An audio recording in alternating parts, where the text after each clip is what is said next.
This mystical continent is generally referred to as the motherland of humanity. Africa is rich in its natural and human resources, and its art is no exception, which is why we're looking to its art to gain a better understanding of its diverse and complex cultures. In this segment of Frame, we are at the University of Iowa's Museum of Art's Visual Classroom. And joining us to share her wisdom on African cultures is the curator of African and non-Western art, Catherine Hell. Catherine, welcome to Frame. Thank you. Thanks so much. It's a pleasure to have you. We have so much knowledge, and the topic is endless and fascinating. So I'm going to let you guide us on the visual classroom tour. There's a lot to know about African art, and actually to know about the UIMA visual classroom specifically. What we're really focusing on in this space is targeting students and their relationships with professors. So how can professors, not only in the art history department, but we've had professors in the history department and dealing with politics, dealing with language, and they're using the objects as a way to teach their students about their various topics. So for me as a kind of the curator of this space, what I focus on is thinking about how can we take objects from our incredible collections here at the University of Iowa Museum of Art and really make them serve the students and the professors in a way that's going to enrich their education. I think a lot of people aren't necessarily aware of how important African art and the field of African art is relative and related to the University of Iowa. University of Iowa actually gave out the first PhD in African art. That is absolutely a fascinating factoid. You're in charge. What are we going to do next? Can we look at some of the art? Yeah, we can look at a few pieces of art. Is that okay? What you want to do? I would love to. I love the piece to your right. This one, yes. Right here. A lot of people, when they think about African art, they think of masks, and this is a magnificent example. I've noticed that a lot of the students who come into the gallery space just say, "What is that?" You know, they so dynamic. They want to know because there's so much happening here. You can see that there's a jaw with teeth in it. There's some horns here. There's more tusks here. Right. We've got some, we could call them horns or antlers here. Right. There's also a chameleon figure along the top. Yes. And this is a mask that's from the Senufo people who are living, this is West Africa. So we're looking at Ivory Coast, Burkina Faso area.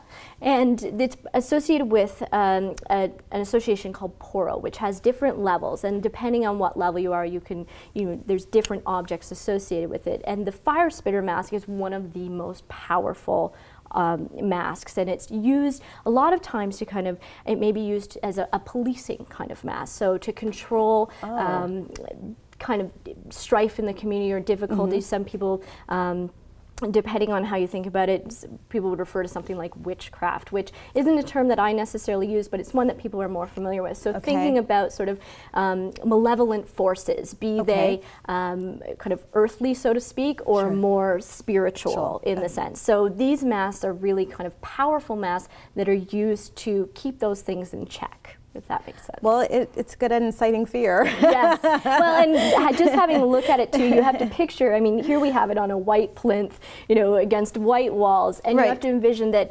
masks, in different communities, they're very different, but one of the consistent things to think about is these objects were created to be performed. So there was scent, there was sound, there was movement and costume that were linked up with these as well. In some ways, a female counterpart to the male masking. The Dan culture has a lot of, there's many Dan peoples, but there's also a wide range of male masking traditions there. But this is a female tradition, which is the Wakame or ladle. This is something that the female head of a community, there's sort of an element of competition in being the most kind of generous hostess. And she has this ladle which is thought to kind of embody a spirit in the way that the men's masks do, and also to embody the kind of the spirit of her generosity. And so what she does is there's kind of major ceremonies at certain times of year, and she will have her Wakame ladle, and it becomes, she will dance through the streets carrying her Wakame ladle, and she'll serve out, whether it's rice or whether it's candy to the kids and everybody in the streets. And it's part of it is showing that she is a leader and she's one of the most generous hosts in the community. And there's also this idea, you can see the kind of the physical body of the spoon is the woman's body. So it works on a more symbolic level as well as the woman as the kind of creator of society. It's also, if you look at the features with the kind of filed teeth and the high brows, the complicated coiffure, those are also ideals of Dan beauty. So you see there's a lot of kind of things coming together here to symbolize women and their role in the community, but then also to actively function when the woman is kind of being generous amongst the members of the community. This piece is quite unique from a standpoint of a Westerner's viewpoint of it. It's not the most aesthetically beautiful piece, but in African culture, it has a different interpretation. Will you share with us Absolutely. exactly what that is? This is actually one of my favorite objects for thinking about African art. It really introduces people to the idea of a different value system, different ways of appreciating objects that don't necessarily align with Western conceptions. So in my experience, the idea of kind of the Western art is a lot of times this idea of beauty. It's the most beautiful object is the best one or the most powerful. And what's interesting to know about here, we're with the Bamana people in Mali. So again, we're in West Africa. All right. And this is an object, as you can see, from it struck you from an aesthetic perspective as not being very attractive. Right. But this is actually one of the most powerful objects, and it's involved with kind of men's associations who are, one of their roles is kind of controlling and harnessing powerful forces. And how this is created is there's kind of an armature inside of, sometimes it's made using bamboo and cotton, and then different things are piled onto it.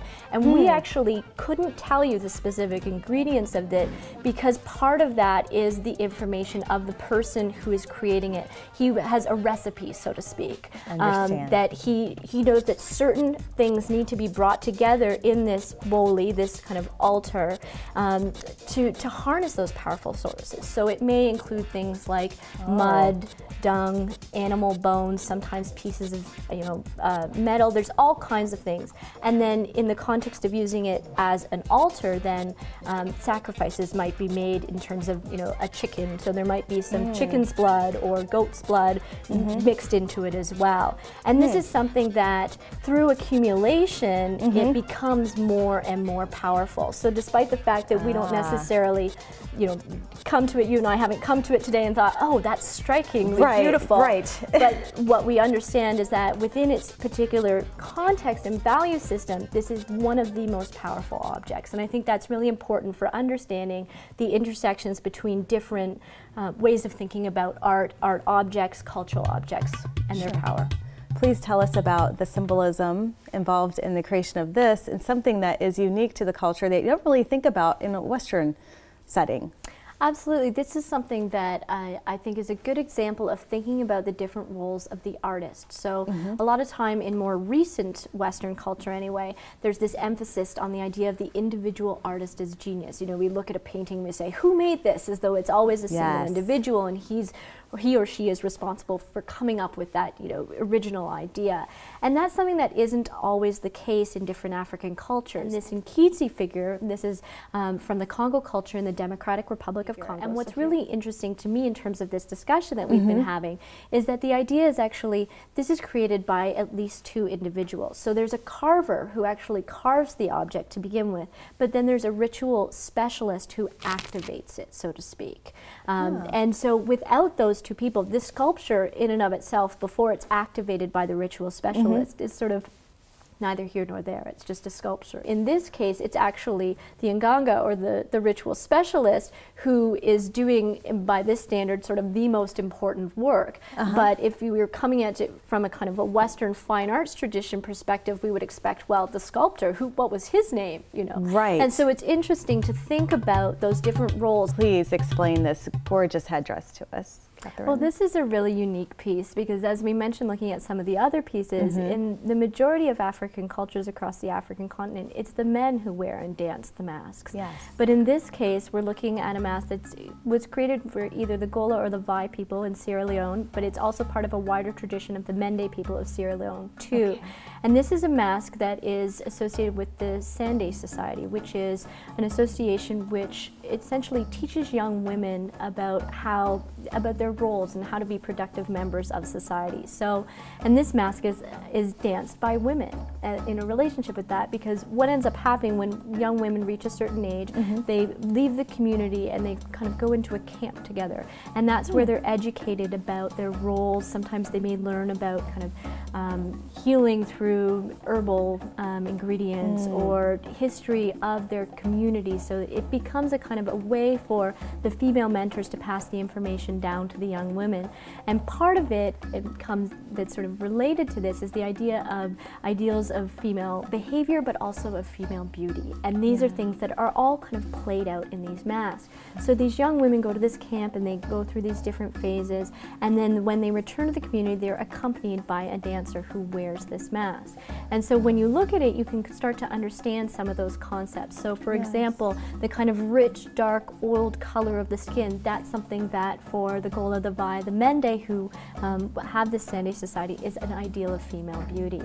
We also see that on the back here, there's these sort of ring. One of the ideals of female beauty is to be more robust, to be more rotund. This mask, as you can see, they have these elaborate coiffures, and that's something that is part of, you know, the ideal of female beauty, but it also may, in some cases, make reference to kind of sometimes there's kind of a floral element to it, or kind of looked like designs from the forest, so to speak. So they may make reference to kind of particular histories, and it's a way of transferring knowledge between different generations as well. In this case, we actually know the name of the artist. It was Lansana Ngumoy, and it was created around 1915. And we know this because this mask is actually documented in field photographs, and Lansana Ngumoy was a very famous kind of itinerant artist who went around and carved in different areas. So that's something that's really unique in the field of African art, kind of historical African art,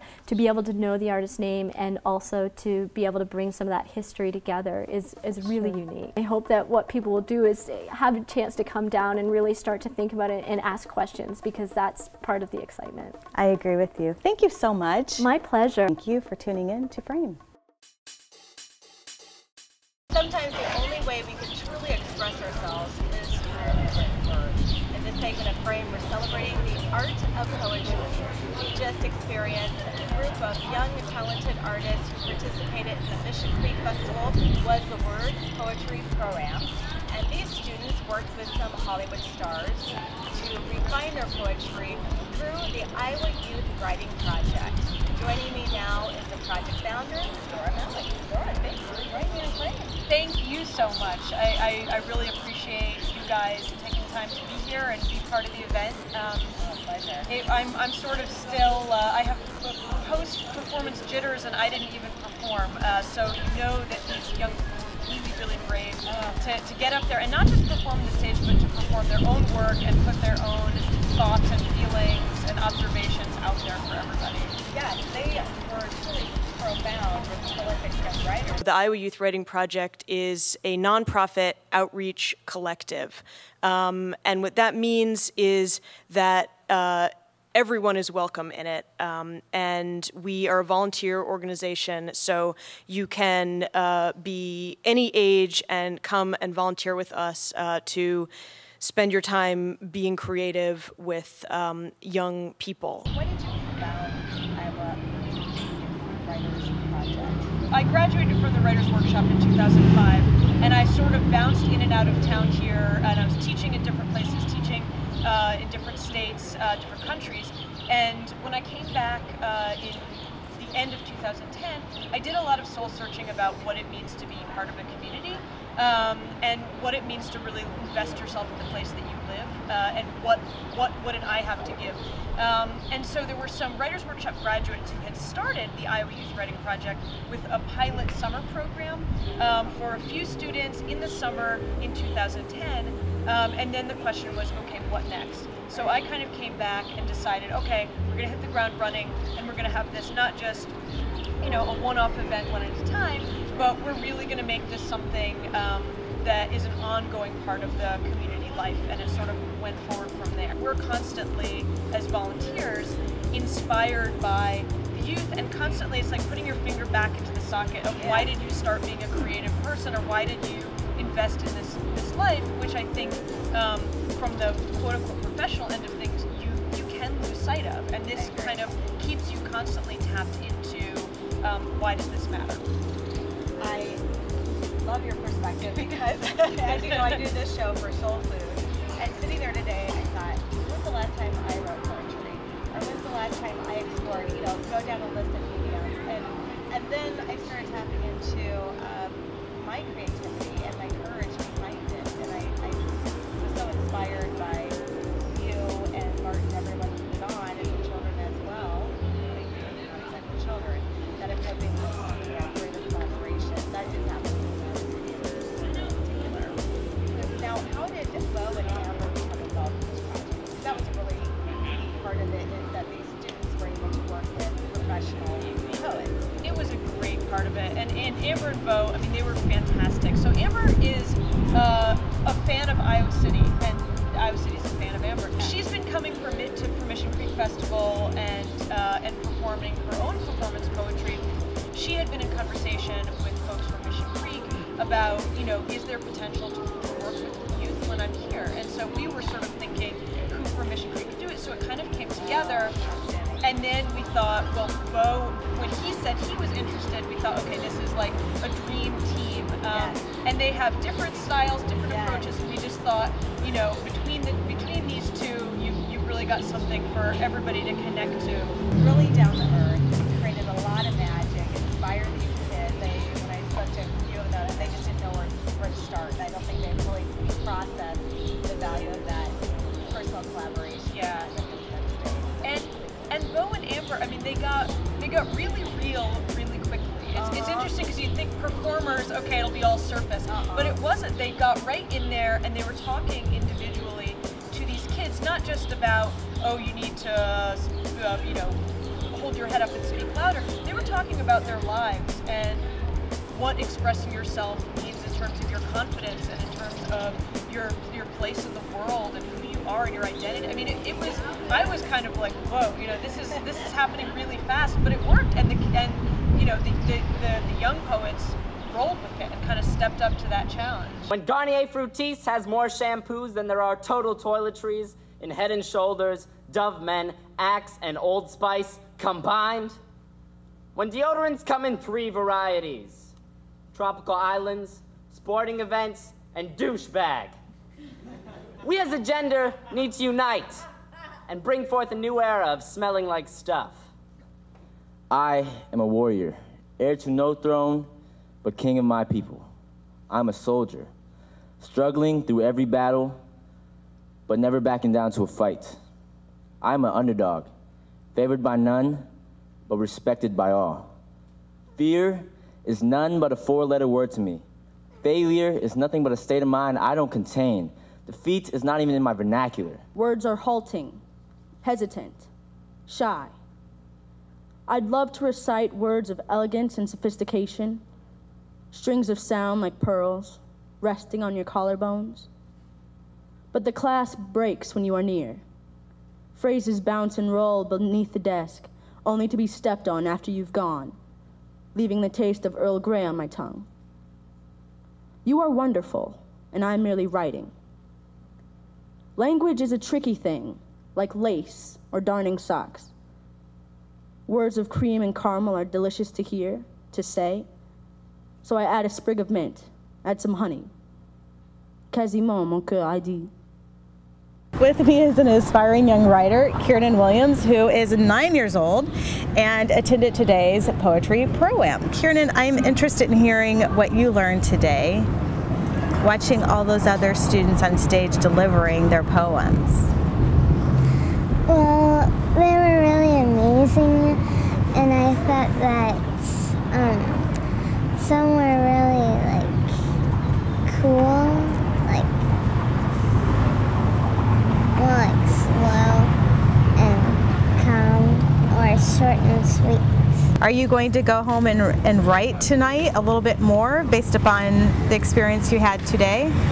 Yeah, I got a tip from that famous writer, Amber, and she said said I like to rhyme, and then she said pick cool words and like set them out on a piece of paper and think like what to rhyme with them. You were telling me that you had some books that you've written or some stories that you've started. Do you want to tell us about those? Yeah, I wrote a book called A Magic Pickle, and it's like about this pickle who saves the world. Does your pickle have a name? I thought he had a really cool name. Oh yeah, Kickle. Kickle the Pickle, saving the world. Do you want to be involved in the Iowa Youth Writing Project? Yes. What would you like to learn? I'll learn how to become a little of a better writer, although I think I'm kind of good. Ah, good for you. Well, thank you, Kiernan. I appreciate you taking time out to talk to us. Thanks. You're welcome. Bye. Bye. With this, we would hope that the community is coming together to support this so that kids can take part in it, you know, throughout their lives as they grow and change and are interested in different things. But hopefully they can keep that part of their identity creative. So you can volunteer, you can donate, and then how else? You are in school, so obviously there's a collaboration with the school system. How would interested parents approach the organization about having their child or children participate? So interested parents can get in touch, get on our mailing list, and we will sort of send out a reminder or post it on our Facebook page when classes are coming up. But I do have to say, from the point of view of parents or schools or other organizations, we're really into, as we said, partnerships and being proactive. And so, honestly, if there's something that as parents or kids or teachers you feel like is not happening in your community, come and partner with us and make it happen. You know, say we want to be exposed to this genre, or we want to have this experience. And so it isn't so much, you know, we bring this to you and you pay us for it. It's more like, let's have a dialogue and let's see what we want to do as a community. Let's co-create. Yeah, exactly. Co-creation. Exactly. Open to any entity, anyone in the state, correct? Yeah, that's right. I hope this grows big. I hope so too. We got wood. Support it. Knock on wood. Knock on wood right here, exactly. Tora, thank you so much, and thank you for contributing your talents to the community. I really appreciate it. Thank you. I appreciate you having this conversation. Thanks. Thank you. If you have children attending public schools in eastern Iowa, let me tell you, they have access to a phenomenal program. In this segment of Frame, we're learning about the new Arts and Education program established by the Curator of Education for the University of Iowa Museum of Art, Dale Fisher. Dale, welcome to Frame. Thank you so much for being here and sharing knowledge about this program you created. Let's talk about the program. It really comes from making lemonade out of lemons, from my understanding. Right. So give us some background of when you created this program and why. After the floods of 2008, we wanted to keep carrying out our mission, which is to show art to our various audiences. And so since we did not have a building that we could bring students to see the artwork, we decided that we would purchase artwork to take to the schools. And so through a generous family foundation and through donations, through private donors, we were able to put together a collection of art every year that we take out and show to classes, not only in southern Iowa or eastern Iowa, but we go across the state, literally. The first year after the flood, we visited 22 classes, and we thought that that was a lot, you know, because it was our first year. And then this past year, so far, it's only March, but in the past year, we visited close to 300 already. So that is phenomenal. So it's one of these things where we're kind of continuing to grow. Sure, and pioneering something new. Congratulations. So, the children can actually touch the art, which is a change as well. Right. Now, what grades does this program go to? We go through kindergarten through 12th grade. Basically, there's no age group that we feel restricted to, and we go to just as many social studies classes as we do art classes, because 4 out of the 5 collections that we have are based on other worlds and other cultures. So we don't just limit ourselves to the art classes. And that's really the way art is meant to be. Yeah, that was always the nice thing about teaching art, was it's by nature interdisciplinary. It comes out of a time and a place and an idea, and so it just kind of transcends all these boundaries. Do you want to talk about some of the pieces that you have? Yeah, these pieces are not from the museum's collection. They are taken to the schools and they were bought strictly for that reason. We have a rosewood Ganesh figure from India, which is part of our religious devotional objects of India collection.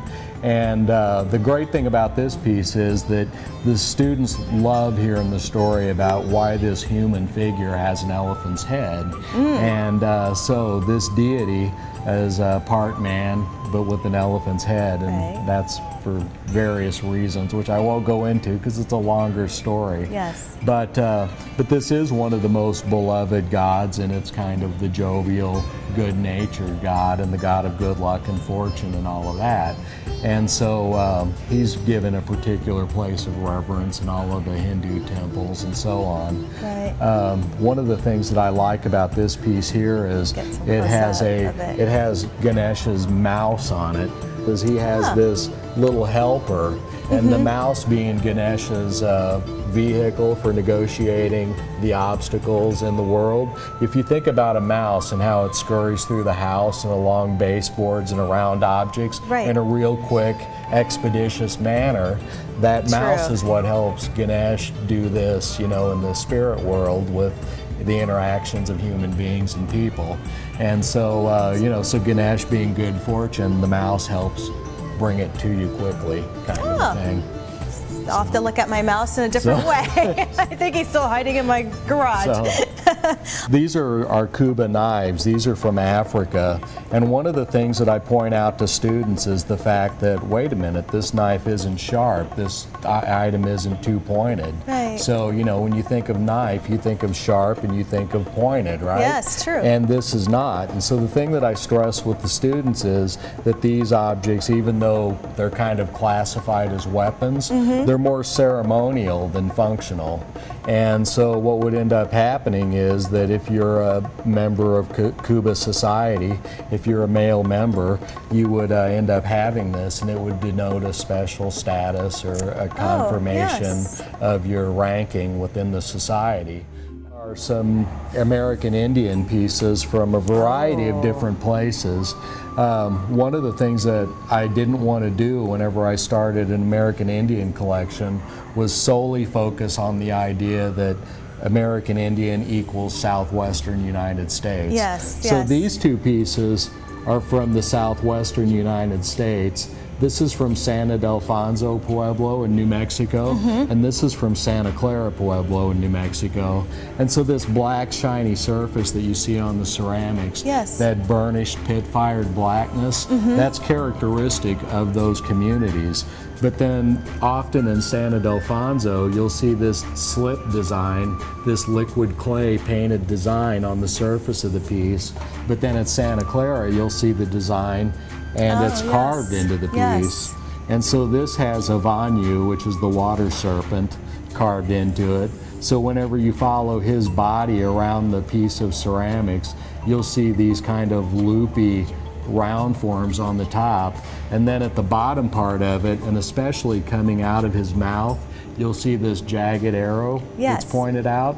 And so that jagged arrow stands for lightning, and his body takes on cloud forms because this is the spirit that accounts for rainfall. And so he takes on cloud and lightning forms. And so once again, you know, if you take a look at those pieces and you see that and you say, well, there's the water serpent. These are from the desert Southwest, where water is an important and rare resource. A piece that is completely different from anything we've seen. Completely different from everything so far. This is a drawing by James Lemire, who is a Canadian graphic novelist. and he did a book called Tales from the Farm, and this is page 85 from Tales of the Farm. If you take a look at that book, you can go to Daydreams Comic or order it from Amazon.com or whatever and turn to page 85, and this is what you'll see. And so one of the things with this that's nice to talk to students about is the idea of process, because this is an original drawing, but it's not the final product. The book is the final product. And so whenever students look at this, they'll see the non-photo blue lines in here. I see that. They'll see where his ink, where it's splattered, that the people who laid the book out will clean up and so on.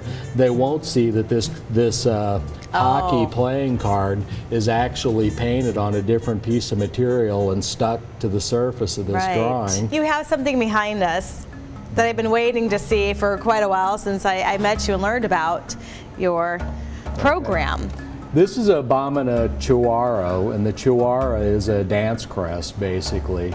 And the Bamana people, they have this creation myth, and they have the idea that their original creator being was this half man, half antelope-like creature, or half gazelle-like creature. And so this figure represents that original creator being for the Bamana people. And so when you look at these, you know, it has antlers like a gazelle or an antelope. It has a mane like that, like those animals do and everything else. But if you look at their faces, a lot of the times they have eyes and nose and mouths that look human. And so there's this animal-human hybrid.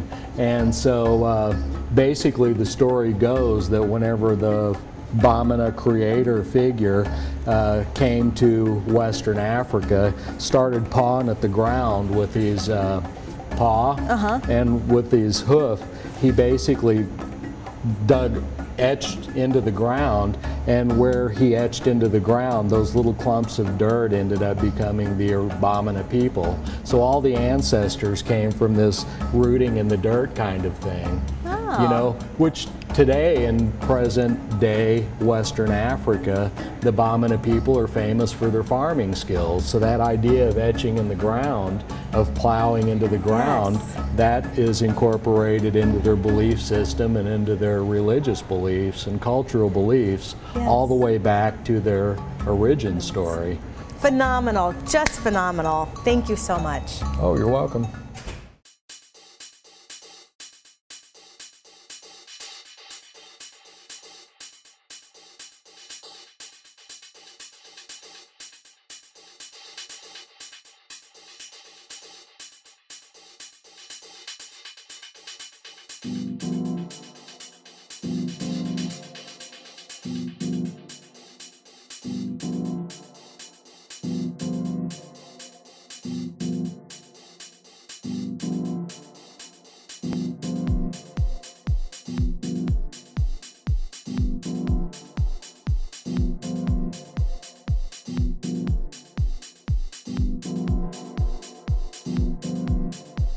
Frame is sponsored by Allegra, Click Marketing Solutions, Dial Folio Jewelry,